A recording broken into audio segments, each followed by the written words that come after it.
తన తల్లిదండ్రుల సొమ్ము దోసుకొని అది ద్రోహము కాదని వాడు నశింపజేయవానికి జత కాడు.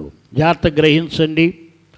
తల్లిదండ్రులు ఎప్పుడు కూడా బిడ్డల కోసమే, తన పిల్లల కోసమే కూడబెడతారంతే. ఏదైనా దాచిపెట్టినా, ఏదైనా పొదుపు చేసినా, ఏదైనా జాగ్రత్తగా ఉంచిన ఎవరి కోసం?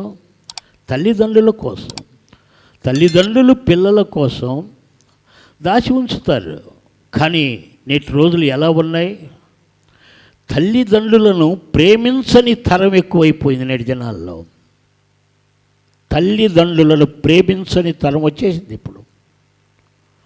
తల్లిదండ్రుల దగ్గర ఉన్న సొమ్ము ఎలా దొంగిలిద్దాం, ఎలా దోసుకుందాం అనే మానవ ఆలోచనలు, చెడ్డ ఆలోచనలు పెరిగిపోయాయి.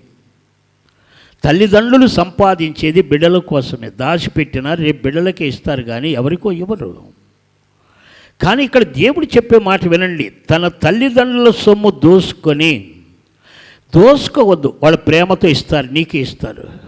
నీకు తప్ప ఇంకెవరికి ఇస్తారు? వాళ్ళని దోసుకోవద్దు, వాళ్ళని అపహరించవద్దు, వాళ్ళని లేక చంపేసో హింసలు పెట్టో తీసుకోవద్దు అంటున్నాడు.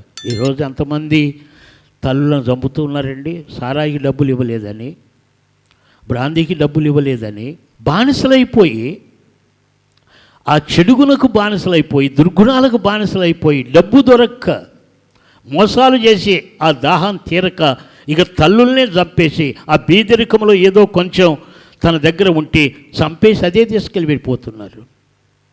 ఇది ద్రోహం. అలా చేయొద్దు. దేవుని వాక్యం ఏం చెబుతున్నది? తల్లిదండ్రులను సన్మానిస్తే దీర్ఘాయుష్వంతుడు అవుతానంది. వారిని నువ్వు ప్రేమించాలి కానీ ప్రేమతో ఇచ్చేది తీసుకో, ప్రేమతో అడుగు, ప్రేమతో తీసుకో. అంతేగాని వాళ్ళని చంపో, వేధించో, బాధ పెట్టో, నానా యాతన పెట్టో తీసుకోవటం అనేది దేవుని ఉద్దేశం కాదు. తల్లిదండ్రులు ఏది ఉన్నా నీకే ఇస్తారు, ఎక్కడికి పోదు. వాడు దాచిపెట్టేది నీకోసమే.